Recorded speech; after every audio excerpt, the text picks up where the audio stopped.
네, 안녕하세요. 저는 이번에 CNN2 세션을 진행할 11기 송예원이라고 합니다.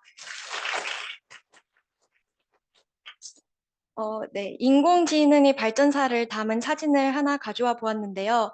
저희가 이번 시간에 다룰 CNN 관련 모델들은 이렇게 초반에 등장하고 그 뒤에 되게 혁신적인 모델들이 많이 등장했다는 것을 알 수 있는데요. 그럼에도 불구하고 저희가 왜 CNN 모델들을 공부해야 하냐면 컴퓨터 비전 분야의 많은 모델들이 기반이 되어 주었을 뿐만 아니라 딥러닝 연구의 활성화에 큰 역할을 해 주었기 때문입니다. 따라서 이번 시간에 저희는 CNN의 발전 과정을 알아보고 컴퓨터 비전의 대표적인 태스크 중 하나인 시멘틱 세그멘테이션, 그리고 이를 위한 모델인 유넷과 FCN을 살펴보도록 하겠습니다. 그러면 먼저 저번 시간에 진행했던 CNN1 리뷰를 해보도록 하겠습니다. 저희는 이 고양이 이미지를 보면 이게 한 번에 고양이라는 것을 인식할 수 있는데 컴퓨터 입장에서는 이런 이미지가 다 숫자로 이루어진 픽셀 값으로 인식됩니다. 따라서 이렇게 이 이미지가 어떤 클래스에 속하는지, 이미지 클래시피케이션, 또 이 물체가 어느 위치에 있는지 알아보는 object detection, 그리고 이미지에 이렇게 뭐 문장을 하나 지정해주는 이미지 캡셔닝 등의 태스크를 수행하기 위해서는 이런 픽셀 값에서 정보를 추출해야 합니다. 그런데 컴퓨터는 이미지가 살짝만 달라져도 픽셀 값이 확확 변하기 때문에 이렇게 처음에 이 정면을 보고 있는 고양이 사진, 검정색 고양이 사진을 고양이라고 인식해도 만약에 누워있는 흰색 고양이 사진이 들어오면 혼란스러워 합니다. 따라서 컴퓨터 비전의 주요 목표 중 하나는 이미지의 고유하고 본질적인 특성을 찾아내는 것인데요. 이는 바로 Feature Extraction이라고 하고 CNN이 바로 이의 효과적인 모델이라고 합니다. 그러면 왜 단순한 그냥 fully connected layer로 이 태스크를 수행하면 안 되나 궁금해 할 수도 있는데, fully connected layer만 사용할 경우 2차원의 이미지를 1차원으로 flatten 해야 되기 때문에, 공간적인 정보들이 다 손실이 되고 또 파라미터 수가 많이 필요하다고 합니다. 근데 CNN을 사용할 경우 2차원의 쉐입을 가진 필터가 이미지를 훑기 때문에 공간적인 정보도 잘 유지되고 또 파라미터 수도 많이 줄어든다고 합니다. 그래서 이거는 저번 시간에 그 여원님이 보여준 사진인데요. 한번 CNN의 간단한 구조를 훑고 리뷰를 마치도록 하겠습니다. 먼저 이렇게 입력 이미지가 들어오면은 이 2차원이 필터가 이미지를 천천히 훑으면서 이렇게 피처맵을 만들어냅니다. 근데 지금 이 피처맵이 사이즈가 너무 크니까 중간중간에 풀링 과정을 추가해서 피처맵이 크기를 이렇게 줄여줍니다. 이렇게 컨볼루션과 풀링 과정을 반복하면서 이미지에서 피처를 추출하고 마지막에 이 fully connected layer 부분에서 클래시피케이션을 진행합니다. 여기 마지막에 4개의 클래스에 대해 이 이미지가 속할 확률 값이 나와 있는 것을 알 수 있는데요. 이 사진을 보면은 지금 뭐 배나 새의 확률이 0.94로 가장 높다는 것을 알 수 있습니다. 그러면 이렇게 간단하게 CNN 을 리뷰해 보았고 이제 CNN의 발전 과정으로 넘어가 보도록 하겠습니다. 먼저 이 ILS BRC 대회를 소개해 보도록 할 것인데요. 이 대회는 2010년부터 시작된 컴퓨터 비전 분야의 이미지 인식 경진 대회입니다. 여기서 사용된 데이터셋은 저번 시간에도 소개되었던 대규모 이미지 데이터셋인 이미지넷 데이터셋입니다. 이는 1,400만 장 이상의 이미지 그리고 2만 개 이상의 클래스로 구성되어 있는데요. 인풋으로는 가로 길이가 224, 세로 길이가 224인 RGB 채널인 색상 이미지가 들어간다고 합니다. 그러면 이 대회에서 나온 모델들을 어떤 지표로 평가를 하냐 하면 바로 탑5 에러 레이트입니다. 다들 탑1 에러 레이트는 무엇인지 알 것 같은데요. 탑1 에러 레이트는 모델이 예측한 확률이 가장 높은 클래스와 실제 정답 클래스가 일치하지 않는 비율입니다. 이거는 제가 찍은 귀여운 고양이 사진인데요. 모델이 이에 대해 클래스를 이렇게 예측했다고 합시다. 근데 이 이미지 툴 레이블은 고양인데 모델이 예측한 확률이 가장 높은 클래스가 만약 강아지라면 탑1 에러 레이트로 모델을 평가한다면 이 모델이 이미지를 잘못 평가했다고 간주합니다. 하지만 이미지넷처럼 클래스 수가 다양한 경우 이런 방식으로 이미지넷처럼 클래스 수가 다양한 경우 유사한 클래스가 있을 수도 있기 때문에 조금 더 유연한 평가 지표를 도입하기 위해 탑5 에러 레이트를 사용했다고 합니다.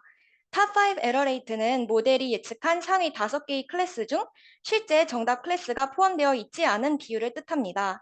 따라서 이 동일한 이미지에 대해 이렇게 탑5 이미지가 속할 상위 5개 클래스를 이렇게 예측했을 때 비록 1위가 고양이가 아니어도 이 5개 중에 고양이가 2등에 들어있으니까 모델이 분류를 잘했다고 간주하는 이런 평가 지표입니다.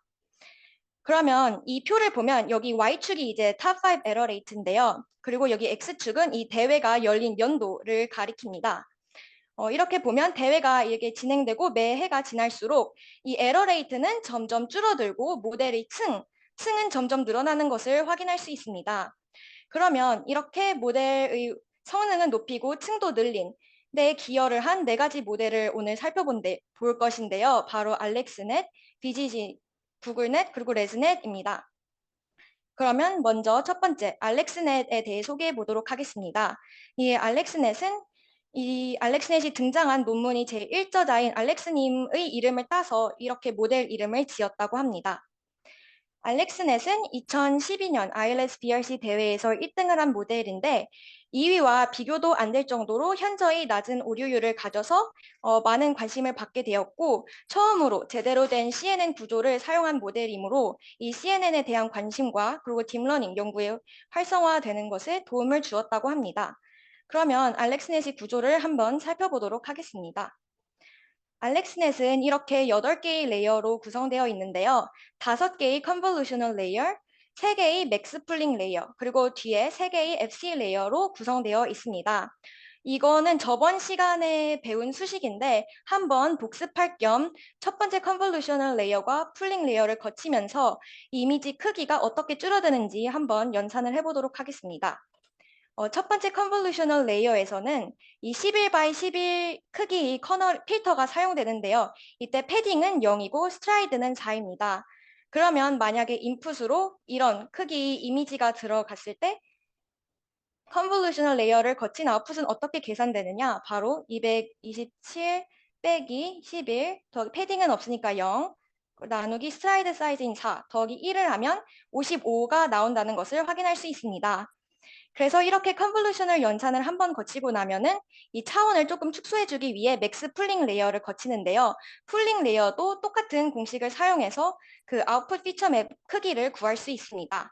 그래서 이제 여기 55 크기의 피처 맵이 들어오면 이 풀링의 필터 사이즈는 3이고 패딩도 없고 스트라이드가 2 그리고 더하기 1을 해주면 아웃풋이 이제 27 by 27인 것을 확인할 수 있습니다.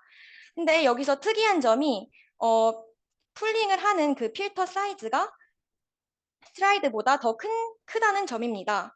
그래서 저번 시간에 맥스 풀링에 대해 배웠는데 저번 시간에 배운 건 논 오버래핑 풀링으로서 이렇게 스트라이드랑 그 필터 사이즈가 동일한 것이고요. 이 알렉스넷에서 사용되는 풀링은 오버래핑 풀링으로 스트라이드 사이즈가 더 적어서 이 맥스 풀링 할 때 겹쳐지는 부위가 있는 풀링이라고 합니다. 물론 이런 방식을 사용한다면 도출되는 피처 맵이 사이즈가 조금 더 커지겠죠. 하지만 이러면 정보 손실이 조금 덜 하다고 합니다. 네, 그래서 이렇게 컨볼루션과 풀링, 연산을 계속 거치고 나면 마지막에 이제 클래시피케이션 진행을 위한 FC 레이어에 도달하게 되는데요. 그러면 어떻게 클래시피케이션을 진행하느냐? 이 3차원인 피처 맵을 FC 레이어에 연결시켜주기 위해 먼저 얘를 1차원으로 플래튼 시켜줘야 합니다. 근데 플래튼 되면 이제 생성되는 뉴런의 개수는 얘네들 모두 곱한 9216개라고 합니다. 그래서 이렇게 fully connected 레이어랑 잘 연결시켜주면 마지막에 이러한 점수들이 나오게 됩니다. 근데 이런 점수들만 보면 사실 이 이미지가 고양이일 확률과 강아지일 확률이 굉장히 비슷해 보이죠? 근데 이런 혼란스러움을 방지하고 조금 더 정확한 답안을 내보내기 위해 여기다가 softmax 펑션을 취해줍니다. 그러면 이렇게 이런 점수들이 0과 1 사이의 값으로 변환이 되는데요. 그래서 이렇게 변환된 값을 보면 이 고양이보다 이 이미지가 강아지일 확률이 훨씬 높은 것을 알 수 있습니다. 알렉스넷은 이렇게 CNN 구조를 본격적인 본격적으로 사용했다는 특징뿐만 아니라 렐루 활성화 함수를 사용했다는 특징이 또한 있습니다. 알렉스넷 이전에는 시그모이드나 탄젠트 하이퍼볼릭 펑션을 많이 사용했는데 알렉스넷은 렐루 활성화 함수를 사용함으로써 연산량을 대폭 감소시켰다고 합니다. 이 수식만 봐도 알 수 있듯이 탄젠트 하이퍼볼릭 펑션보다 렐루 활성화 함수가 훨씬 더 간단하다는 것을 알 수 있습니다. 실제로 논문에서 실험을 해보았는데요. 이 점선은 탄젠트 하이퍼볼릭 펑션을 사용했을 때 모델의 성능이고 이 실선은 모델이 렐루 활성화 함수를 사용했을 때의 성능입니다. 이 그래프만 봐도 알 수 있듯이 렐루 활성화 함수를 사용했을 때 트레이닝 에러 레이트가 훨씬 빨리 감소한다는 것을 볼 수 있습니다. 그 다음에 이제 구글 르넷이 2014년에 등장하는데요. 논문 제목에서부터 알 수 있듯이 뭔가 더 깊게 모델을 만들려고 했다는 것을 알 수 있습니다. 그리고 그 모델 이름에서부터 알 수 있듯이 이 친구는 구글 연구팀이 개발에 참여해서 이런 모델 이름을 갖게 되었다고 합니다. 구글 르넷은 2014년 ILSBRC 대회에서 1등을 한 모델인데요. 2013년까지는 CNN 레이어가 10개 미만이었다는 것을 확인할 수 있습니다. 하지만 2014년 대회에서 BGG넷과 구글 르넷이 등장하면서 이 레이어가 2배로 커졌다는 것을 확인할 수 있습니다. 근데 레이어가 2배로 커졌음에도 불구하고 성능은 훨씬 좋아진 것을 확인할 수 있는데요. 구글 르넷은 어떻게 이를 해냈을까요? 바로 이거는 구조에서 확인할 수 있습니다. 구글 르넷은 구조는 이렇게 생겼는데요. 9개의 인셉션 모듈로 구성된 것을 확인할 수 있습니다. 이 빨간색 테두리 박스가 하나의 인셉션 모듈인데요. 그 영화 인셉션의 명대사 중 하나인 We Need to Go Deeper에서 영감을 받아 이름을 이렇게 지었다고 합니다. 그러면 각각의 인셉션 모듈을 조금 더 자세히 살펴보도록 하겠습니다. 이게 하나의 인셉션 모듈을 확대한 것인데요. 이렇게 보면은 여기 1x1 convolutional layer도 있고 뭐 3x3, 5x5도 이렇게 있습니다.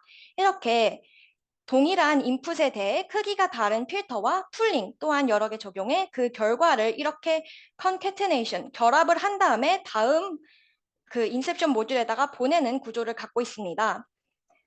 그리고 이 오른쪽 사진을 보면 조금 더 이해가 잘 될 것인데요. 이렇게 인풋 피처 맵이 있으면 여기 각각 1x1 컨볼루션 연산, 여기 3x3 컨볼루션 연산, 5x5 컨볼루션 연산을 진행해서 나온 도출된 피처 맵 4개 각각을 이 채널 축으로 컨캣하여 최종 아웃풋 피처 맵을 이렇게 만들어냅니다. 그러면 이렇게 다양한 필터를 사용하는데 어떤 좋은 점이 있을까요?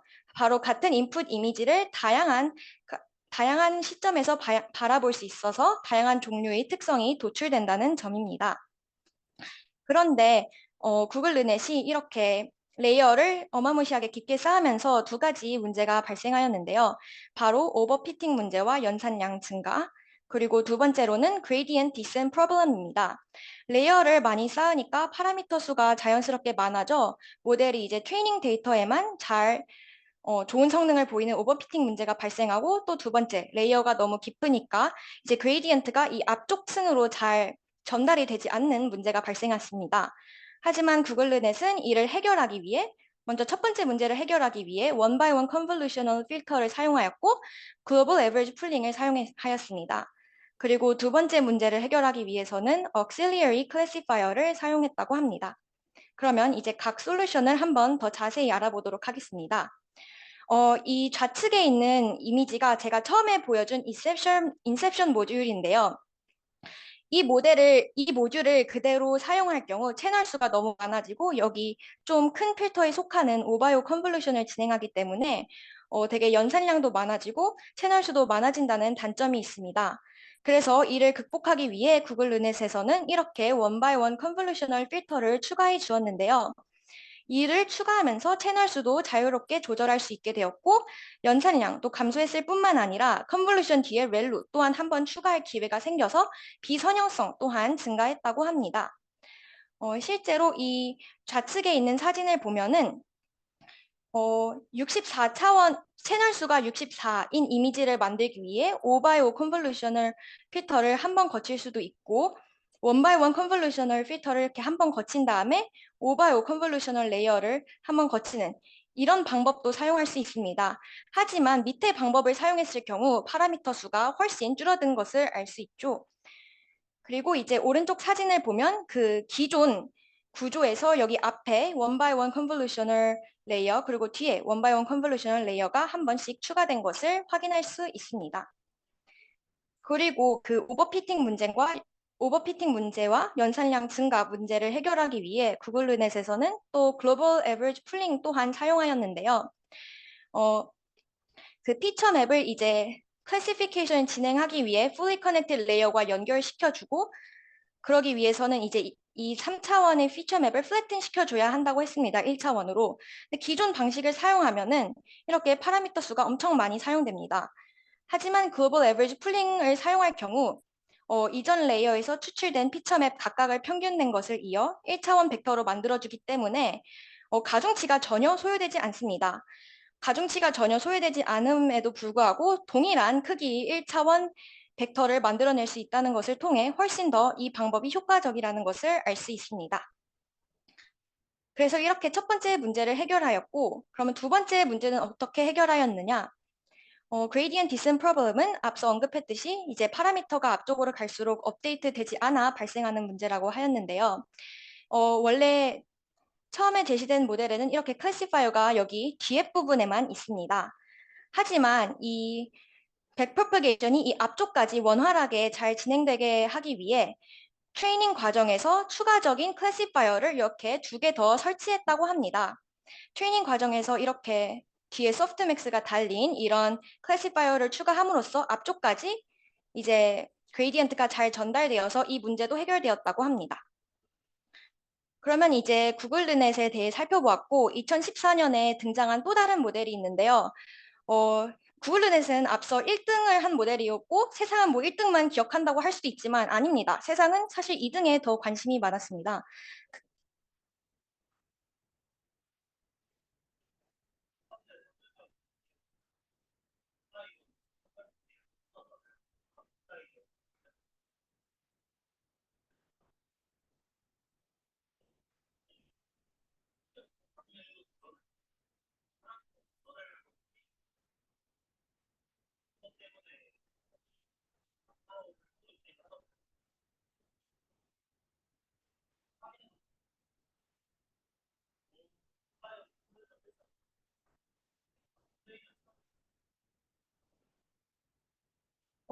잘 기억나지는 않지만 결국 최종적으로 사용된 구조는 이 친구라고 합니다.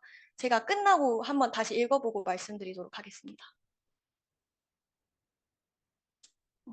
그런데 다시 비지지넷으로 돌아가 보자면 비지지넷은 비록 2등을 했지만 1등 모델보다 구조가 훨씬 간단해 더 많은 관심을 받고 다른 모델들의 백본 모델로 많이 사용되었다고 합니다. 비지지넷은 이렇게 뭐 다양한 16층을 쌓은 구조도 있고 19층을 쌓은 구조도 있는데 이 19레이어 구조를 기반으로 설명을 해보자면 16개의 컨볼루셔널 레이어 그리고 5개의 맥스플링 레이어, 그리고 마지막에 3개의 fully connected 레이어로 구성된 것을 확인할 수 있습니다. 이전보다 훨씬 층이 깊어졌음에도 불구하고 구조가 왜 훨씬 간단하냐? 그 핵심은 바로 작은 3x3 필터를 규칙적으로 사용했다는 점에 있습니다. 그러면 작은 3x3 필터를 사용하는데 어떤 장점이 있냐면 바로 작은 필터를 중첩해서 사용하면 층을 더 깊게 만들 수 있고 중간에 활성화 함수도 더 추가할 수 있어서 비선형성도 증가한다고 합니다. 만약에 필터 사이즈가 크면 예를 들어서 이 5x5 필터를 한번 사용했으면 이미지 크기가 이렇게 빨리 줄어들어 필터를 뭐 하나 더 적용하기 좀 힘들게 됩니다.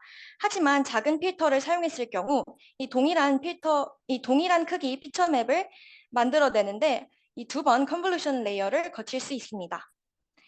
이렇게 BGC넷은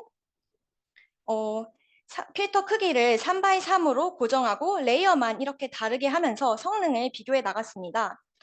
많은 관심을 받는 BGG넷이지만 BGG넷도 어떠한 문제점을 마주쳤는데요. 바로 이 19층의 깊이에서 정확도가 수렴했다는 점입니다. 이 테이블을 보면 알 수 있듯이 BGG넷 16이랑 19랑 성능 차이가 뭐 0.1밖에 나지 않는다는 것을 확인할 수 있습니다. 그러면 저희는 모델을 19층까지만 쌓고 끝낼까요? 네, 안 됩니다. 레스넷을 통해 이 문제를 해결할 수 있는데요. 레스넷은 이 residual learning인 자녀 학습을 도입하여 이 문제를 해결하고자 하였습니다. 레스넷은 이제 2015년 대회에서 1등한 모델인데요. 앞서 언급했듯이 레이어가 깊어졌을 때 오히려 레이어 개수가 적었을 때보다 모델의 트레이닝과 테스트 에러가 더 커지는 현상이 발생한다고 말씀드렸습니다. 이 논문에서 이 문제를 degradation problem이라고 불리고 이 그래프를 보면 알 수 있듯이 트레이닝 에러도 더 높기 때문에 단순한 오버피팅 문제만은 아니라는 것을 확인할 수 있습니다. 그리고 층을 깊게 하면서 생기는 또 다른 유명한 문제죠. Vanishing Gradient Problem도 발생하는데요. 레스넷은 어떻게 이 두 문제를 해결하고자 하였는지 한번 살펴보도록 하겠습니다. 레스넷은 자녀 학습을 도입해 이 문제를 해결하여 층을 무려 152층까지 쌓았습니다. 앞서 VGG넷은 19층에서 막혔는데 레스넷은 이를 뚫고 152층까지 늘렸다고 합니다. 그리고 층을 이렇게 대폭 늘렸음에도 불구하고 사람의 이미지 분류 능력보다 더 좋은 결과를 선보였다고 합니다. 그러면 레스넷의 구조를 한번 살펴보면 레스넷도 이제 VGG넷 구조를 기반으로 만들어졌는데 여기 맨 밑에 있는 모델이 바로 VGG19고 이 위에는 여기에 레이어를 더 추가한 구조이고요. 여기 맨 위에 있는 게 바로 레스넷. 레이어는 더 깊어지고 여기 위에 스킵 커넥션이라는 것도 추가된 것을 확인할 수 있습니다. 그러면 먼저 이 스킵 커넥션이 무엇인지에 대해 살펴보도록 하겠습니다. 스킵 커넥션을 보면 알 수 있듯이 이 사진을 보면 알 수 있듯이 이렇게 입력 데이터 X가 여러 레이어를 건너뛰어 출력 레이어에 이렇게 직접 연결되는 것을 확인할 수 있습니다. 물론 입력 데이터가 이렇게 정해진 웨이트 레이어들을 거쳐 스쳐 지나가는 부분도 있겠지만 건너뛰어서 바로 출력되는 부분도 레스넷에서는 추가하였습니다. 그러면 이게 어떠한 장점을 갖고 있는지 한번 살펴보겠습니다. 백프로파게이션을 진행할 때 만약에 이 스킵 커넥션이 없을 경우 그냥 이런 식으로 그레디언트가 흐르게 됩니다. 그래서 이렇게 수많은 레이어를 거치면서 뭐 기울기가 더 곱해진 다음에 점점 0에 수렴하게 되겠죠. 하지만 이렇게 지름길을 하나 만들어 놓으면 그레디언트가 이쪽 방향으로도 흘러가지고 많은 레이어를 거치지 않은 그러한 그레디언트가 앞쪽으로도 잘 전파되어 베니싱 그레디언트 문제를 좀 해결하고자 하였다고 합니다. 이를 살짝 수식적으로 살펴보도록 하겠습니다. 이게 하나의 레시듀얼 블럭인데 레스넷에선 이런 블록이 이제 여러 개 있겠죠. 그러면 여기서 이게 L번째 레시듀얼 블록이라고 합시다. 여기서 나온 아웃풋을 XL이라고 부르겠습니다. 그럼 이제 XL이 L 플러스 1번째 레시듀얼 블록에 들어가게 될 것인데요. 아까 말했듯이 스킵 커넥션이 있기 때문에 이쪽 방향으로도 그 인풋이 전달되고 이쪽 방향으로도 인풋이 전달됩니다. 그리고 얘를 이제 L 플러스 1번째 레시듀얼 블록의 아웃풋을 XL 플러스 1이라고 부르도록 하겠습니다. 그러면 XL 플러스 1은 이렇게 지름길로 간 부분과 그 정해진 길을 잘 통과한 FXL로 이렇게 이 둘이 합으로 정의되겠죠. 이제 여러 레시듀얼 블록을 이렇게 거치다 보면은 이런 일반화된 식을 정의할 수 있습니다. 그래서 이를 기반으로 이제 백프로파게이션 식을 이렇게 정의할 수 있겠는데요.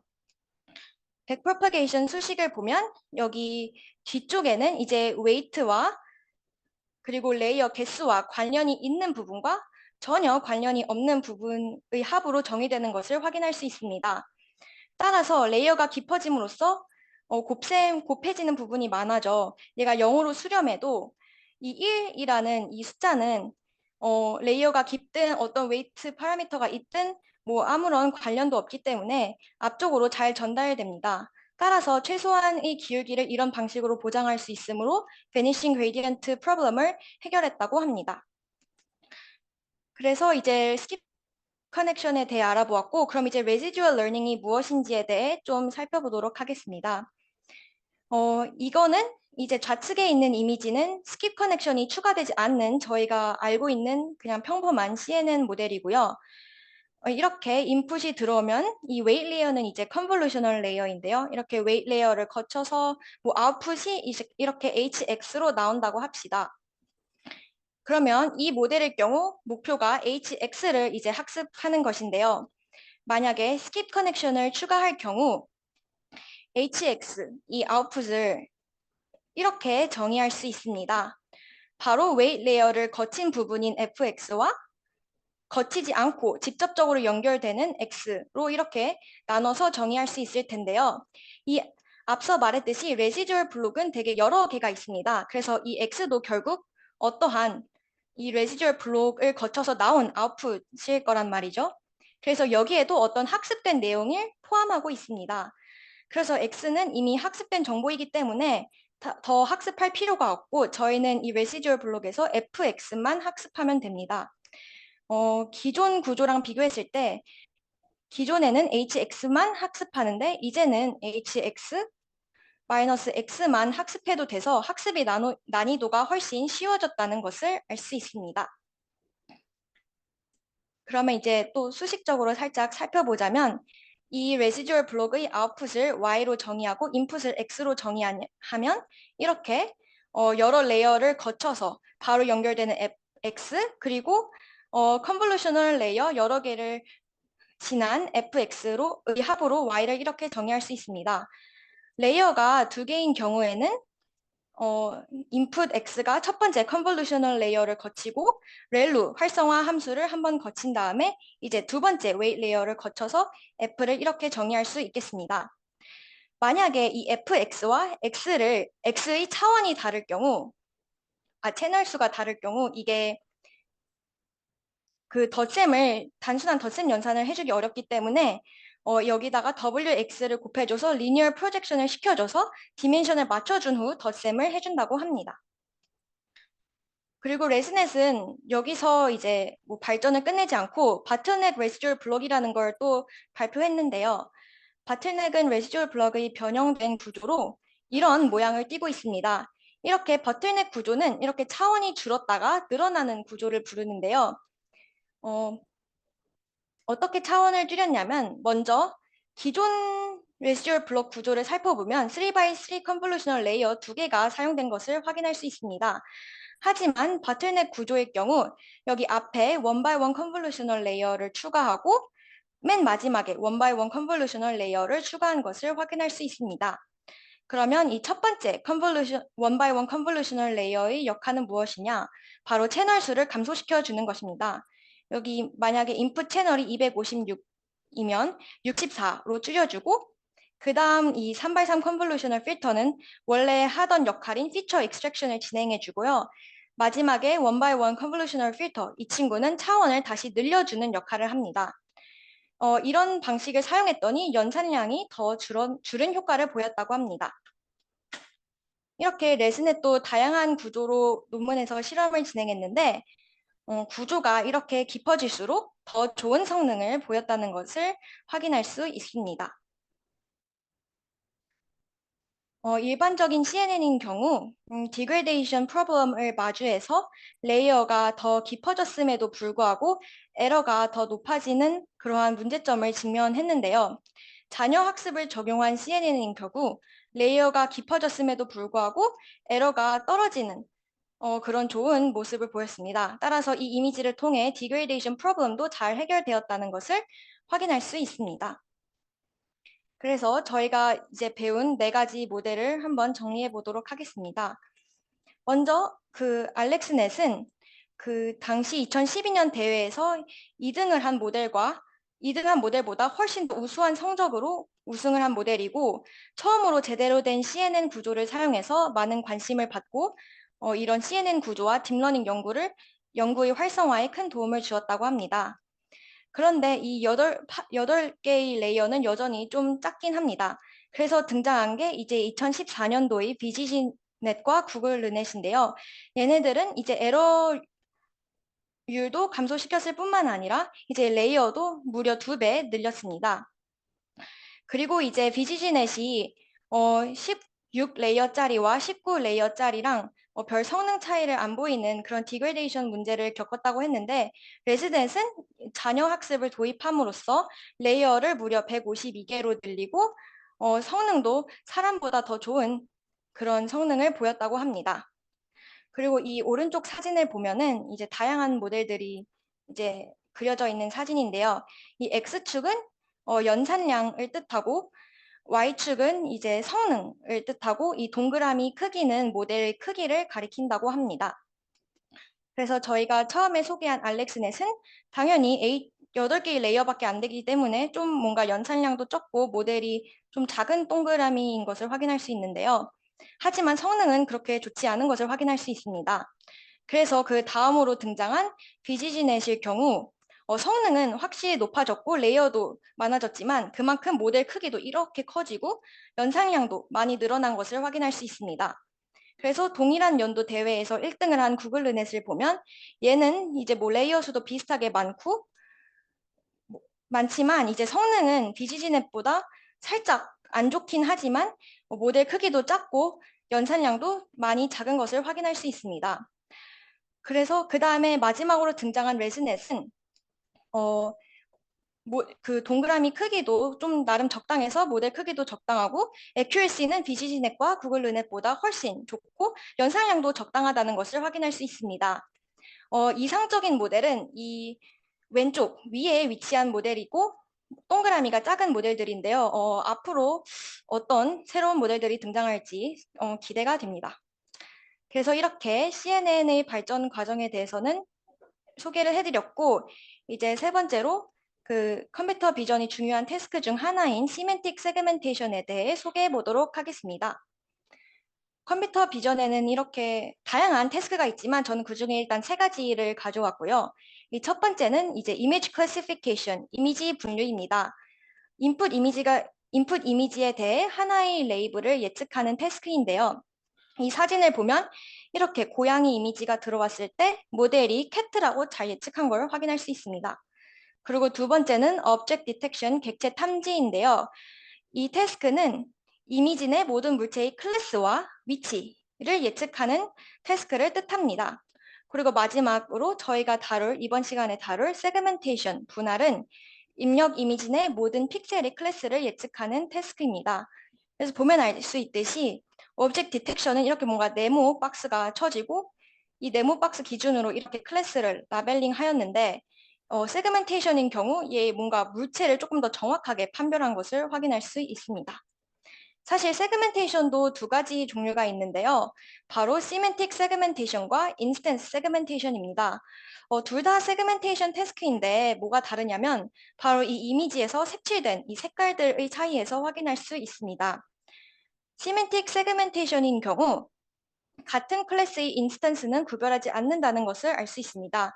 그냥 이 사람들을 전부 그냥 다 사람으로 구별하고요. 인스턴스 세그멘테이션인 경우 이 사람들을 각각 이거 사람 1, 뭐 사람 2 이렇게 나누어서 분류를 한다고 합니다. 근데 이제 픽셀을 분류한다는 게 확 와닿지 않을 수도 있어서 이 되게 도움이 되는 그림을 가져왔는데요.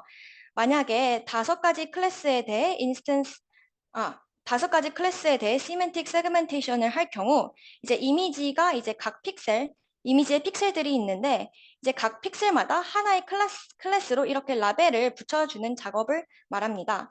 그래서 여기의 경우 이제 1이라는 라벨이 사람을 뜻하는데요. 이 1이라는 라벨만 이렇게 잘 따라가다 보면 이게 사람 모양을 띈다는 것을 확인할 수 있습니다. 그래서 여기서 뭐 2번 라벨은 가방인데 여기서 가방의 위치도 잘 구분한 것을 확인할 수 있습니다.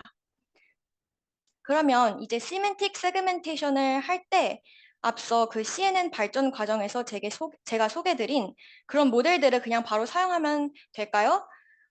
안 됩니다. 여기서는 시멘틱 세그멘테이션은 그냥 기존 이미지 클래시피케이션과 좀 많이 다릅니다. 이미지 클래시피케이션은 그냥 이미지 하나에 대해 예측값 하나만 내뱉으면 되는데 시멘틱 세그멘테이션인 경우 각 픽셀에 대한 예측을 해야 되기 때문에 이 마지막 세그멘테이션 맵이 인풋 이미지와 동일한 크기 그리고 이렇게 픽셀별로 색칠되어 있는 이런 세그멘테이션 맵을 아웃풋으로 내뱉는 게 좀 이상적입니다.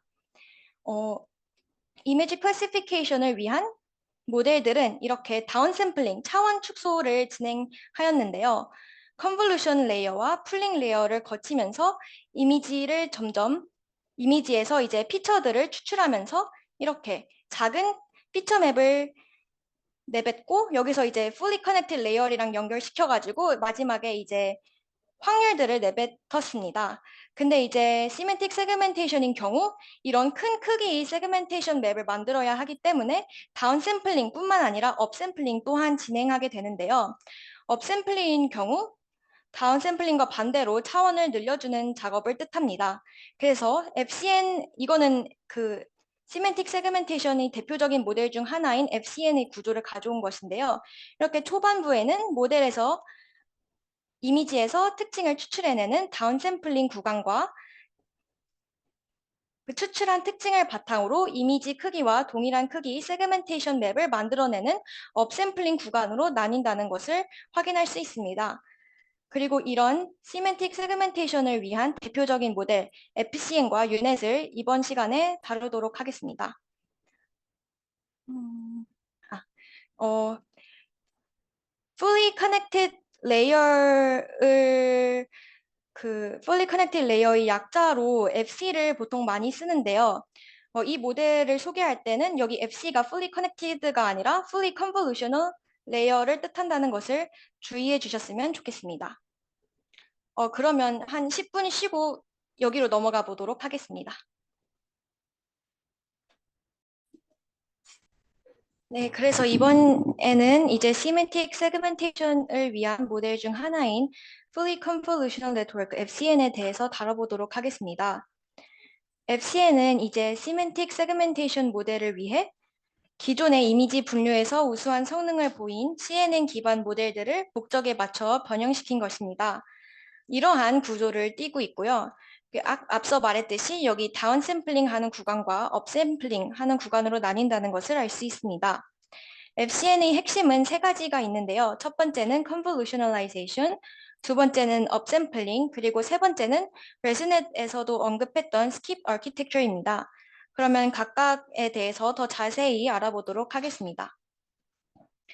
기존의 이미지 분류 모델들은 출력층이 이렇게 fully connected layer로 구성되어 있었습니다.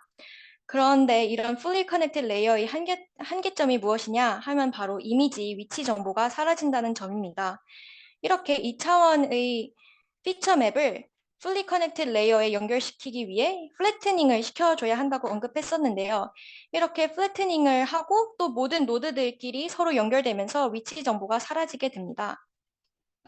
그리고 두 번째 한계점은 fully connected layer를 사용할 경우 입력 이미지 크기가 고정되어 이 모델에 넣을 수 있는 이미지 개수가 좀 한정적이게 된다는 점입니다. 이 이유는 이 FC 레이어의 가중치가 고정되어 있기 때문입니다. 예를 들어서 만약에 2x2 피처 맵이 아닌 3x3 피처 맵이 들어갔다고 합시다. 그럼 얘를 이제 fully connected layer랑 연결시켜주기 위해 1차원으로 플래트닝을 시켜주게 되면 뭐 이렇게 9개의 노드들이 생기는 것을 확인할 수 있습니다. 그래서 얘를 이제 각 유닛마다 가중치 개수가 4개로 고정된 fully connected layer랑 이렇게 연결을 시켜주다 보면 이렇게 연결이 되지 않는 노드들이 발생해 만약에 가중치 개수를 4개로 설정했다면 이 앞에 피처 맵은 이렇게 2x2로 고정하고 이렇게 고정됨으로써 이 연차적으로 이제 앞쪽에 있는 피처 맵들의 크기도 전부 고정되게 되며 인풋 이미지 크기 또한 고정된다는 것을 확인할 수 있었습니다. 그러면 FCN에선 이 문제점을 어떻게 해결하냐? 바로 이 fully connected layer를 one by one convolutional layer로 대체한다는 점인데요. 이 모델을 보면 이 모델은 BGG16 모델의 구조를 가져온 건데 마지막에는 원래 이렇게 3개의 fully connected layer가 있었습니다. 하지만 앞서 말한 문제점을 해결하기 위해서 이 밑에 모델인 경우 뒤에를 전부 convolutional layer로 바꿨다는 것을 확인할 수 있었습니다. 그러면 이렇게 convolutional layer로 바꾸면서 어떠한 효과들이 일어나는지 한번 살펴보도록 하겠습니다. 먼저 one by one convolutional layer로 대체하면서 이미지 위치 정보가 보존된다는 이 이점이 생깁니다. fully connected layer를 사용했을 때는 이렇게 이 이미지가 어떤 클래스에 속할지 이런 확률값 하나만 틱 나오게 되는데요. 만약에 convolutional layer를 사용하게 되면 이렇게 2차원의 세그멘테이션 맵이 뱉어진다는 것을 확인할 수 있습니다. 이 2차원의 그 세그멘테이션 맵에는 이 이미지가 어떤 클래스에 속하는지에 대한 정보뿐만 아니라 어떤 픽셀이 그 클래스인지에 대한 정보 또한 담고 있습니다. 그리고 여기서 도출되는 히트맵의 개수는 클래스 개수라고 합니다. 예를 들어서 여기에서는 이제 1000개의 히트맵이 만들어지는 것을 확인할 수 있는데요. 그럼 예를 들어서 여기 고양이에 대한 히트맵이 하나 있다면 강아지에 대한 히트맵도 하나 생기겠죠. 그리고 강아지에 대한 히트맵은 이제 강아지가 있는 위치 픽셀들의 값이 좀 붉은색으로 높을 것이라고 예측할 수 있습니다. 그러면 또 다른 장점이 하나 더 있는데요. 바로 입력 이미지 크기를 자유롭게 조정할 수 있다는 점입니다. 앞서 말했듯이 Fully Connected Layer를 쓸 경우 이미지 크기가 이렇게 고정되게 됩니다. 그런데 이 친구를 만약에 One by One Convolutional Layer로 대체하게 된다면 인풋 이미지 크기는 되게 자유로워진다는 것을 확인할 수 있습니다. 그리고 여기서 나온 히트맵의 크기는 인풋의 가로 길이 나누기 32, 가로 길이 나누기 32, 인풋이 세로 길이 나누기 32 이런 크기의 히트맵이 나온다는 것을 알 수 있는데요. 이를 통해 히트맵이 이 인풋 이미지 크기와는 좀 인풋 이미지 크기보다는 히트맵의 크기가 조금 더 작고 따라서 뭔가 이 클래시피케이션에 대한 정보를 조금 더 함축적으로 담고 있다는 것을 확인할 수 있습니다. 그러면 단순히 이런 히트맵을 갖고 시멘틱 세그멘테이션 태스크를 수행하기에는 여전히 정보가 너무 거칩니다. 저희가 원하는 것은 이제 이런 4번에 있는 이런 되게 큰 세그멘테이션 맵인데 현재 저희가 컨볼루셔널라이제이션을 통해 얻게 된 것은 바로 이 2번에 있는 이렇게 조그마한 히트맵입니다. 그러면 이거를 어떻게 원래 이미지 크기로 복원시킬 수 있을까요? 바로 업샘플링을 사용해 이를 해결할 수 있습니다. 업샘플링에는 또 세 가지 방법이 존재하는데요. Bilinear Interpolation, Unpooling, 그리고 Deconvolution 이렇게 세 가지 방법이 있다고 합니다. 그러면 이제 하나씩 살펴보도록 하겠습니다. Bilinear Interpolation을 살펴보기 전에 먼저 Linear Interpolation에 대해 이야기해 보도록 하겠습니다. Linear Interpolation은 이제 선형 보관법으로 주어진 값들 사이의 어떤 미지한 값을 리니어하게 추정하는 것을 뜻합니다. 이러한 공식을 사용해서 이 미지의 값을 구할 수 있습니다. 물론 이 경우 문제가 좀 간단하기 때문에 공식 없이도 얘는 5, 얘는 7이라고 유추해낼 수 있습니다. 이렇게 Linear Interpolation에 대해 알아보았는데요. 그러면 Bilinear Interpolation은 무엇이냐? 바로 Linear Interpolation을 2차원으로 확장한 것입니다. 공식은 이렇게 주어지고 이 궁금한 이 위치의 좌표와 가까운 4개의 점을 활용해서 구할 수 있다고 합니다. 그러면 이제 Bilinear Interpolation을 FCN에서는 어떻게 사용하느냐? 바로 저해상도 이미지, 즉 아까 보았던 그 조그만 히트맵을 고해상도 이미지로 확장할 때 비어있는 중각값들을 Bilinear Interpolation으로 유추하여 채워줄 수 있습니다. 이렇게 작은 히트맵에서 고해상도 이미지로 이렇게 확장하면은 빈 값들이 이렇게 많이 생기게 됩니다. 그러면 이러한 값들을 아까 배웠던 공식을 이용해서 이렇게 채워 넣을 수 있습니다. 그러면 이제 두 번째 방법은 언풀링이 있는데요. 언풀링은 이제 또 세 가지로 나뉩니다. 첫 번째는 이제 nearest neighbor unpulling인데요. 이거는 이제 비어있는 값을 같은 값으로 복제하는 방법입니다. 이렇게 네 가지 값이 있을 때 나머지 값들 전부 그냥 가까이 있는 주어진 값으로 복제했다는 것을 확인할 수 있습니다. 그리고 두 번째 방법은 이제 beds of nearest unpulling인데요. 이 친구는 이제 정해진 위치에만 값을 이렇게 저장하고 나머지는 같은 값으로 복제하지 않고 그냥 0으로 채워주는 방법을 칭합니다. 그리고 세 번째 방법으로는 이제 맥스 언풀링이 있는데요. 이 친구는 이제 앞선 맥스 풀링 레이어에서 이제 맥스 풀링된 위치를 기억하고 즉 그 풀링 필터가 본 구역에서 가장 높은 값을 갖고 있었던 그 값의 위치를 잘 기억한 다음에 나중에 레이어를 이렇게 좀 거쳐서 언풀링을 진행할 때 그 위치에 값들을 이렇게 보관해주고 나머지 부분은 다 0으로 채우는 방식을 뜻합니다. 그 다음에 이제 업샘플링의 마지막 방법인 디컨볼루션에 대해 살펴보도록 하겠습니다. 디컨볼루션에서는 이제 이름에서부터 알 수 있듯이 뭔가 컨볼루션 연산을 반대로 진행한다는 것을 확인할 수 있습니다. 컨볼루션 연산을 진행하면 이렇게 이런 공식에 의해 아웃풋 사이즈가 인풋 사이즈에 비해 줄어든 것을 확인할 수 있습니다. 이렇게 3x3 커널이 이미지를 하나하나 훑으면서 이제 컨볼루션 연산을 진행해 이렇게 2x2 아웃풋을 만들어내는데요. 이렇게 전통적인 컨볼루션에서는 차원 축소가 진행되었다면 디컨볼루션에서는 다시 이렇게 차원이 늘어난다는 것을 확인할 수 있습니다. 디컨볼루션의 차원 사이즈 계산하는 공식은 이렇게 주어지고요.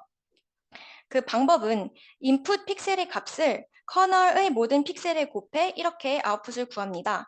그래서 인풋에 이렇게 네 가지 값이 주어졌을 때 먼저 0을 커널에 있는 모든 값들과 곱해 이렇게 네 가지 값들을 만들어낼 수 있고, 그 다음 이제 두 번째, 인풋이 두 번째 값인 1을 이제 커널에 있는 모든 값들과 곱해 이런 값을 만들어낼 수 있고, 또 이렇게 반복하다 보면 이제 네 개의 맵이 생기죠. 그러면 얘네를 이제 그냥 단순히 덧셈 연산해서 최종 아웃풋을 구할 수 있습니다. 만약에 이렇게 겹쳐지는 부분이 있잖아요. 이 부분은 그냥 전부 합해주면 됩니다. 네. 그리고 디컨볼루션의 장점이 무엇이냐면 디컨볼루션에도 이제 컨볼루션 연산처럼 필터가 사용되는데요. 이때 사용되는 필터의 가중치 역시 학습 파라미터에 해당되기 때문에 이 필터, 디컨볼루션을 하는 필터 역시 학습이 가능하다는 장점이 있습니다. 그래서 학습을 통해 조금 더 세밀한 공간적 정보를 보관할 수 있다는 그런 장점이 있습니다.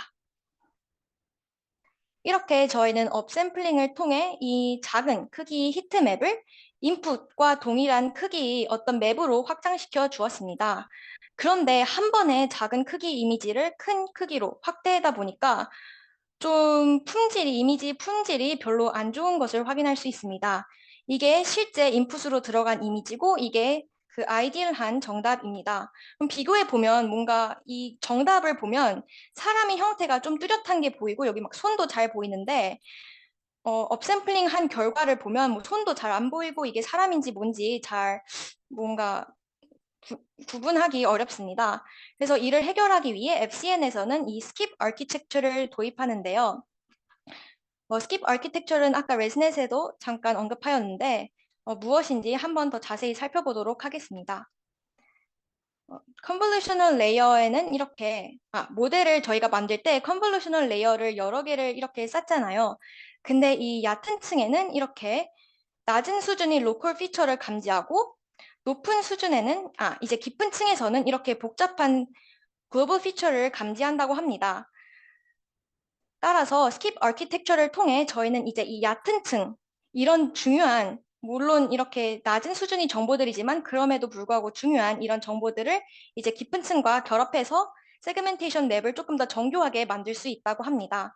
그래서 낮은 수준의 피처들이 도대체 무엇이냐 하면 이렇게 뭐 엣지나 뭐 이렇게 동그라미들 같은 이런 패턴들을 인식하고 뭐 이런 질감 또한 인식할 수 있습니다. 그러면 이제 깊은 층이 감지하는 특징들은 뭐냐면 바로 이렇게 좀 더 복잡하고 이 오브젝트 모양과 조금 더 비슷한 그런 특징들을 감지합니다. 그래서 이렇게 스킵 아키텍처를 도입하면 여기 이렇게 회색 화살표가 생긴 것을 확인할 수 있는데요. 스킵 커넥션을 사용하지 않은 FCN32를 보면 여전히 너무 세그멘테이션 맵이 거칠고 이미지가 두루뭉실한 것을 확인할 수 있습니다. 하지만 만약에 이러한 스킵 커넥션을 추가한다면 FCN16과 FCN8처럼 조금 더 사람의 형태가 뚜렷하고 자전거의 형태가 더 뚜렷해진다는 것을 확인할 수 있습니다. 그러면 이 스킵 커넥션을 적용한 모델의 구조를 조금 더 자세히 살펴보도록 하겠습니다. 기존에 스킵 커넥션을 추가하지 않는 모델의 구조는 그냥 이만큼인데요. FCN32인 경우 이 친구는 이제 스킵 아키텍처를 사용하지 않는 모델이어서 마지막에 피처 맵을 그냥 한 번에 32배 업샘플링해서 피처 맵이 매우 거칠다는 것을 확인할 수 있습니다. 하지만 보다 정교한 세그멘테이션을 위해 FCN16은 이제 스킵 아키텍처를 사용했는데요. 바로 이 네 번째 층의 정보를 마지막 층의 정보와 함께 결합해서 최종 아웃풋 피처 맵을 만들었습니다. 그래서 이렇게 인풋이 이렇게 레이어들을 거치고 마지막에 32배 업샘플링 하기 전에 그냥 단순히 2배만 업샘플링하여 이렇게 14x14 크기 피처맵을 만들어냅니다. 그리고 이제 얕은 층의 정보를 결합하기 위해 네 번째 층에서 나온 결과를 또한 이렇게 뭐 원바이원 컨볼루션 레이어를 거쳐서 14x14 이런 크기의 피처맵 또한 만들어줍니다. 그리고 이렇게 두 정보를 결합하기 위해 그냥 덧셈 연산을 취한 후 16배 업샘플링 하여 인풋 이미지 크기와 동일한 크기의 세그멘테이션 맵을 이렇게 뱉어냅니다. 이렇게 한 번에 32배 업샘플링 했을 때보다 얕은 층의 정보도 결합하고 또 마지막에 32배의 반타작인 16배만 업샘플링 함으로써 세그멘테이션 맵이 보다 더 정교해졌다는 것을 확인할 수 있습니다. FCN8은 FCN16보다 skip 아키텍처를 더 많이 사용한 구조인데요. 이 친구는 이제 네 번째 층의 정보뿐만 아니라 이 세 번째 층의 정보 또한 연결시켜 주었습니다. 보다 되게 다양한 층의 정보를 결합하다 보니까 세그멘테이션 맵도 훨씬 더 정교해졌다는 것을 확인할 수 있는데요. 앞서 FCN16에서는 이렇게 두 개의 피처 맵을 결합하여 16배 업샘플링 하였다면 FCN8에서는 16배 업샘플링 하지 않고 그냥 단순히 2배만 업샘플링 한 다음에 이 세 번째 층에서 나온 피처 맵이랑 한번 결합을 시켜준 뒤 8배만 업샘플링 하여 인풋 크기와 동일한 최종 아웃풋 세그멘테이션 맵을 뱉어냅니다. 그래서 이렇게 보면 이제 마지막에 업샘플링 한 정도 업샘플링 한 그 배수가 줄어들수록 세그멘테이션 맵이 조금 더 정확하고 정교해진 것을 확인할 수 있습니다. 그래서 FCN을 이렇게 정리하자면 FCN은 이제 기존 이미지 클래시피케이션에서 우수한 성능을 보인 그런 CNN 모델들을 수정해서 만든 모델인데요. 먼저 그 convolutionalization을 통해 fully connected 레이어를 전부 one by one convolutional 레이어로 대체를 함으로써 이제 어떠한 이 위치 정보와 이제 클래스 정보 둘 다 담고 있는 히트맵을 만들어내었고 이런 히트맵의 정보가 여전히 너무 거칠기 때문에 인풋 이미지 크기와 동일하게 확장시켜주기 위하여 업샘플링 방법을 여기서 도입을 하였고요. 그 다음에 한 번에 이미지를 확대하다 보니까 여전히 정보가 너무 거칠기 때문에 스킵 커넥션 또한 도입해서 보다 더 정교한 세그멘테이션 맵을 만들었다고 할 수 있습니다. 네, 그래서 이렇게 FCN을 알아봤고 이제 마지막으로 유넷에 대해 설명해 보도록 하겠습니다. 유넷은 논문 제목에서부터 알 수 있듯이 아무런 이미지가 아니라 바이오메디컬 이미지 분야에 특화된 세그멘테이션 모델입니다. 그리고 유넷은 이제 FCN 기반 모델인데요. FCN 기반 모델이라고 하더라도 이렇게 보면 얘는 FCN, 얘는 유넷인데 모델의 구조가 좀 많이 다르다는 것을 확인할 수 있습니다. 그러면 왜 바이오메디컬 이미지 분야에 세그멘테이션 모델이 필요한가 하면 의학 분야에서는 레이블이 이미지 단위가 아닌 픽셀 단위에 할당되어야 하는 경우가 많다고 합니다. 예를 들어서 이렇게 세포가 2개 이렇게 있는 셀 이미지가 있다고 합시다.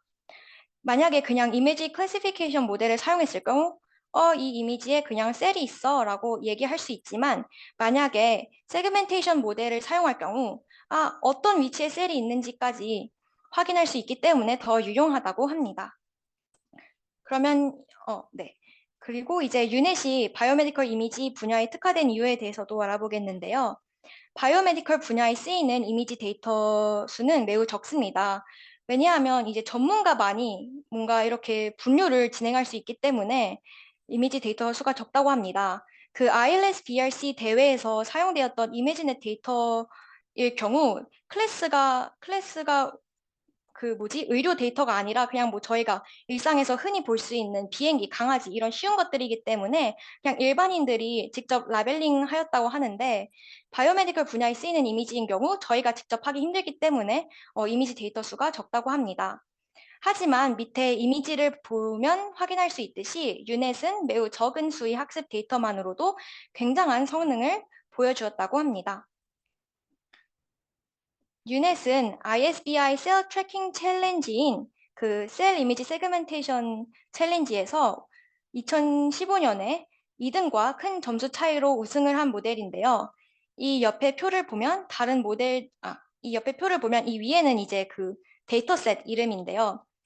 유넷 모델이 다른 모델들에 비해 훨씬 좋은 성능을 보였다는 것을 확인할 수 있습니다.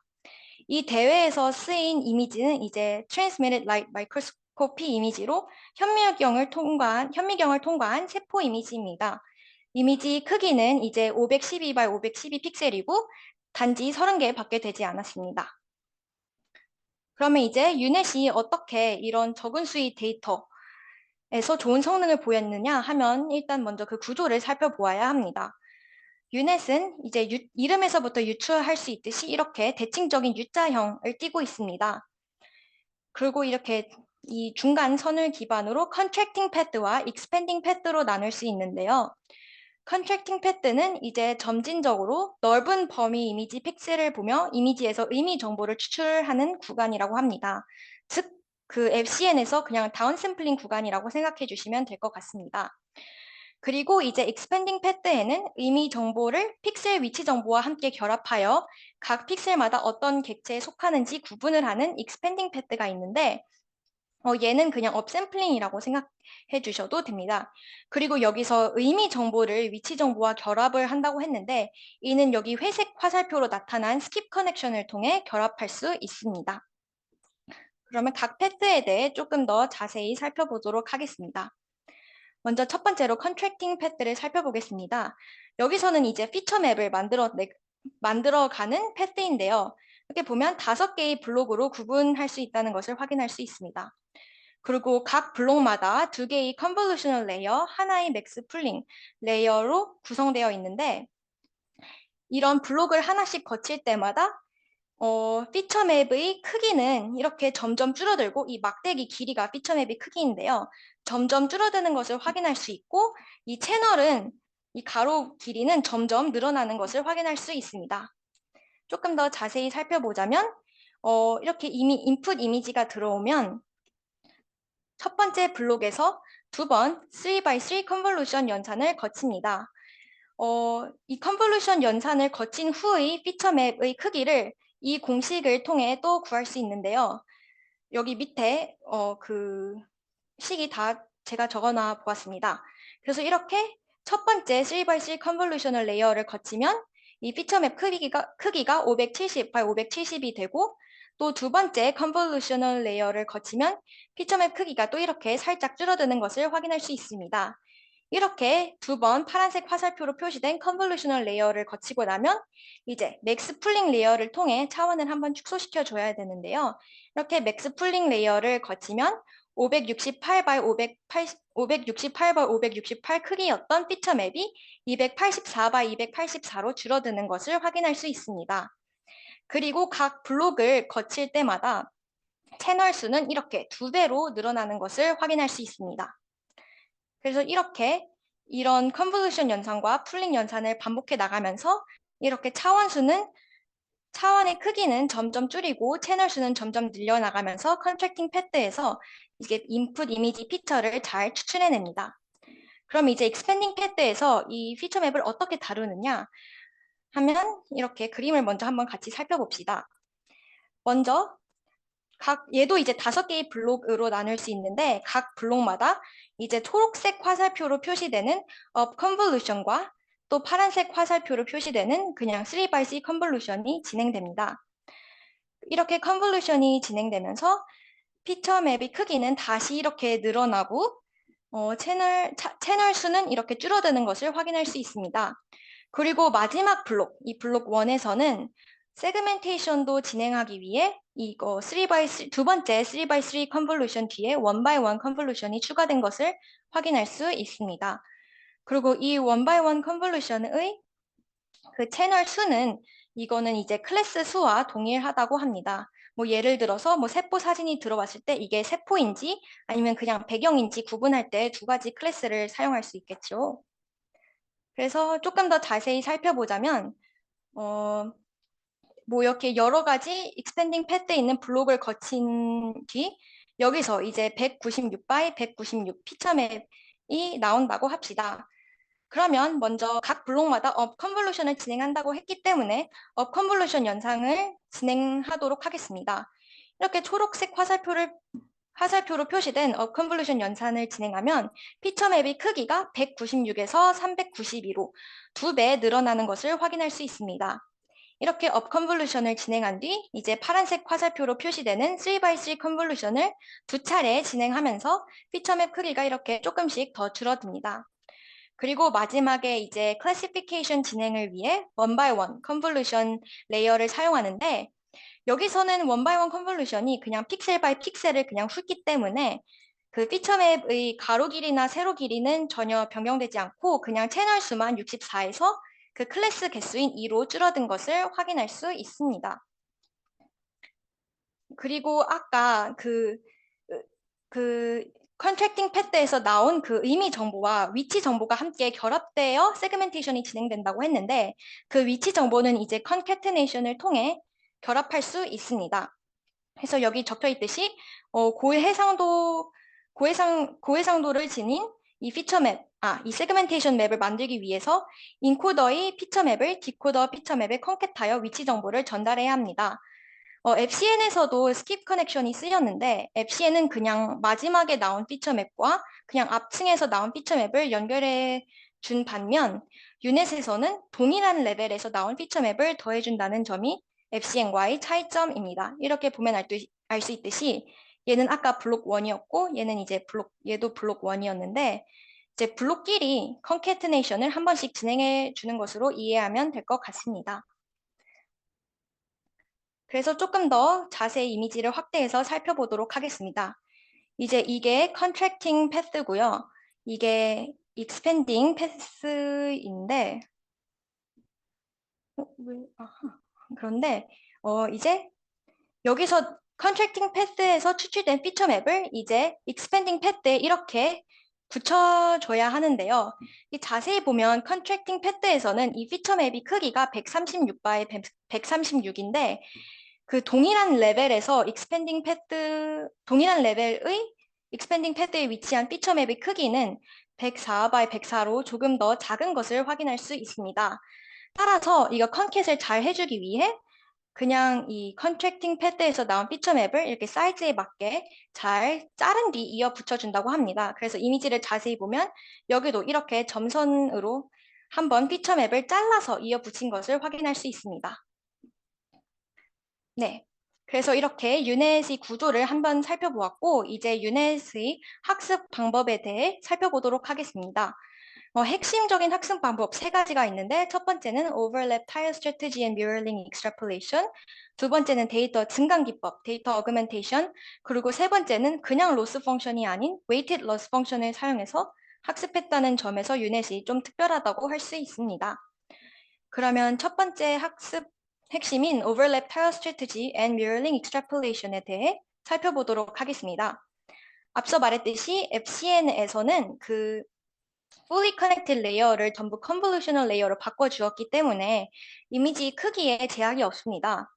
그래서 엄청 큰 이미지가 이제 인풋으로 들어갈 가능성도 생기는 거죠. 그리고 특히 의료 이미지에는 해상도가 큰 경우가 많다고 합니다.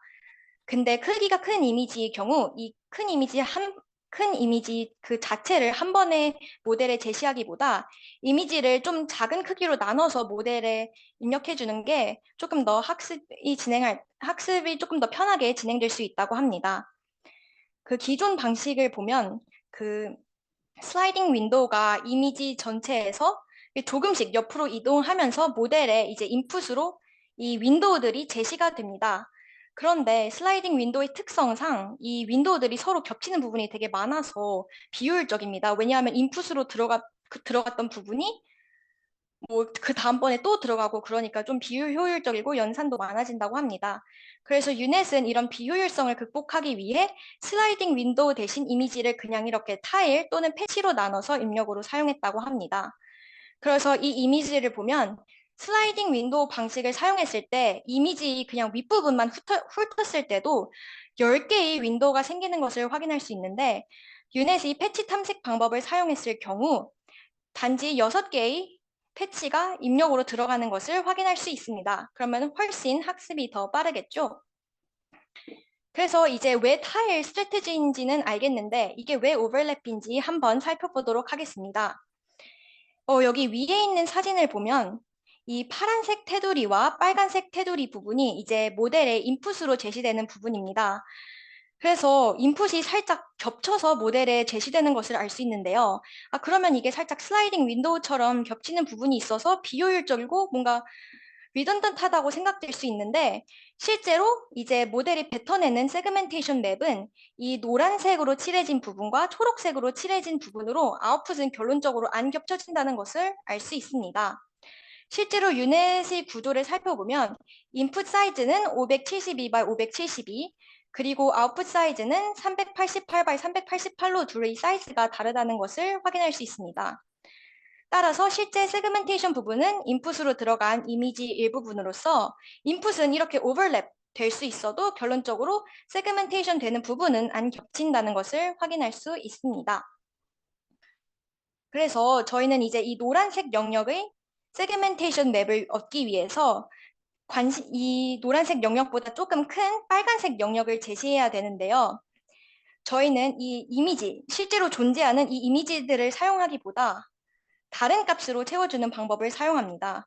왜냐하면 이 이미지를 그대로 사용하면 모델이 같은 이미지를 여러 번 보게 되는 문제가 발생하기 때문인데요. 그래서 이 노란색 테두리와 빨간색 테두리, 이 사이에 해당하는 부분을 이제 missing context라고 부르는데요. 이 missing context 부분을 그냥 0이나 뭐 이미 정수값으로 채워주는 대신 유넷은 이제 mirroring extrapolation 기법을 사용합니다. 앞서 그 FCN에서 저희 interpolation 방법 한번 살펴보았는데요. interpolation 방법은 이제 범위 내에 있는 어떤 미지의 값을 예측하는 것이고, extrapolation은 이 이미지처럼 범위 밖에 있는 미지의 값을 예측하는 것을 칭합니다. 그래서 mirroring extrapolation은 어떤 방법으로 그 빈 공간을 채우냐면요. 바로 이 이미지 이름에서부터 알 수 있듯이 빈 영역을 이렇게 거울에 반사된 형태로 채워주는 방식입니다. 이 방식이 왜 유용하고 그 의료 분야 데이터에 적합하냐면 바로 세포가 대칭 구도를 이루는 경우가 많기 때문에 유용하다고 합니다. 이렇게 미러링 후 만들어진 이미지는 뭔가 실제 있을 법한 이미지로 만들어졌다는 것을 확인할 수 있습니다. 그리고 이제 두 번째 학습의 핵심인 데이터 어그멘테이션에 대해 이야기해 보도록 하겠습니다. 앞서 말했듯이 바이오메디컬 분야의 데이터는 전문가가 직접 라벨링 해야 되기 때문에 많지 않습니다. ISBI 셀 트래킹 챌린지에서 사용된 데이터 수는 고작 30개밖에 되지 않았죠. 그래서 이런 적은 학습 데이터 수를 좀 늘리고자 데이터 어그멘테이션 방법을 사용하는데요. 데이터 어그멘테이션이란 이미지에 여러 가지 변환을 가해 학습 데이터 수를 증가하는 기법입니다. 이 이미지에서부터 알 수 있듯이 뭐 다양한 변환을 가할 수 있는데, 이 논문에서 사용한 방법은 이렇게 4가지라고 합니다. 이미지를 살짝 옆으로 밀어버리는 shift, 이미지를 살짝 돌려주는 rotation, 그리고 그 채널이 3개인 RGB, 색상 이미지를 그냥 채널이 1개인 그레이스케일 이미지, 흑백 이미지로 바꿔주는 그레이 밸류 메소드가 있고, 마지막으로는 이제 일라스틱 디포메이션이 있습니다. 논문에서는 일라스틱 디포메이션을 조금 강조해서 설명하였기 때문에 저도 이거에 대해서만 좀 간단히 설명하고 넘어가도록 하겠습니다. 일라스틱 디포메이션은 이 사진 왜 안 넘어가지?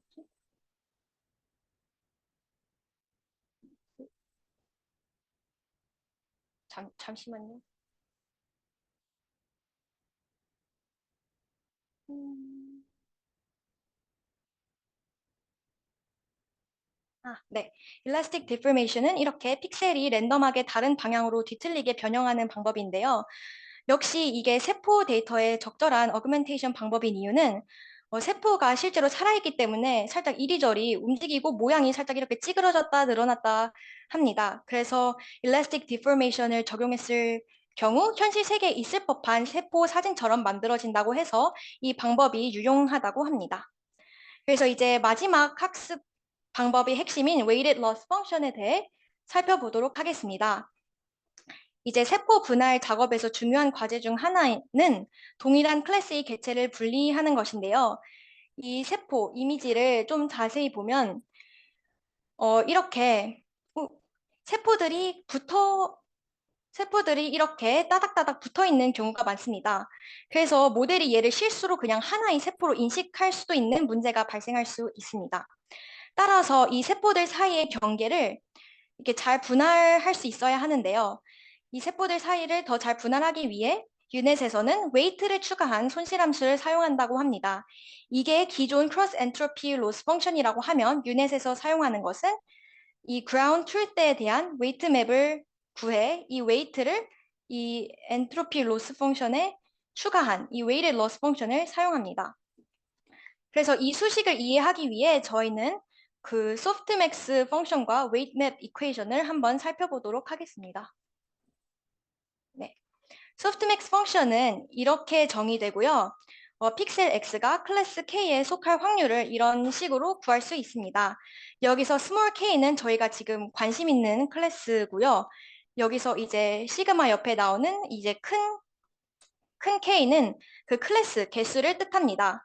그래서 이렇게 소프트맥스 펑션을 적용해 각 픽셀이 어떤 클래스에 속할 것인지 이렇게 알아낼 수 있고요.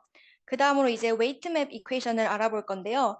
웨이트맵 이퀘이션은 이제 X 위치에 있는 픽셀에 가중치를 부여하는 함수입니다. 뭐 되게 이상한 기호들이 있는데 저희가 지금 중요하게 볼 부분은 바로 exponential 부분입니다.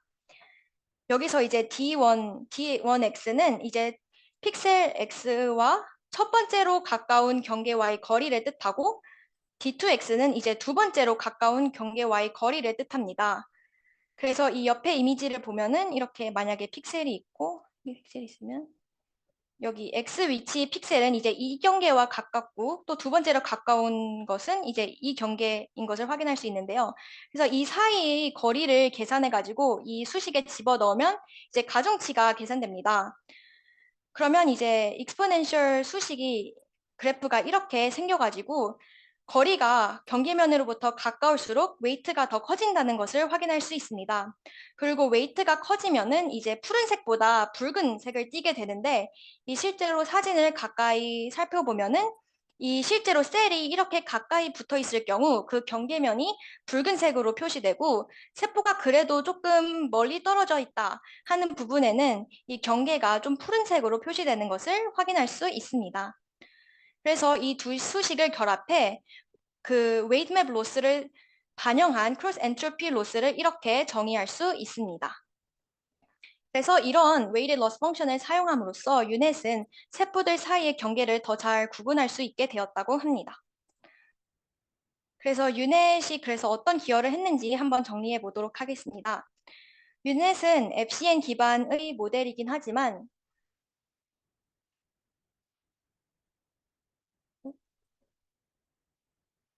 어, FCN 기반 모델이긴 하지만 FCN보다 조금 더 확장된 개념의 업샘플링과 스킵 아키텍처를 적용하였습니다. 그리고 고작 30개밖에 되지 않은 아주 적은 학습 데이터만으로도 일라스틱 디포메이션 등의 데이터 어그멘테이션 기법을 활용하여 여러 바이오메디컬 이미지 세그멘테이션 문제에서 아주 우수한 성능을 보여주었다고 합니다.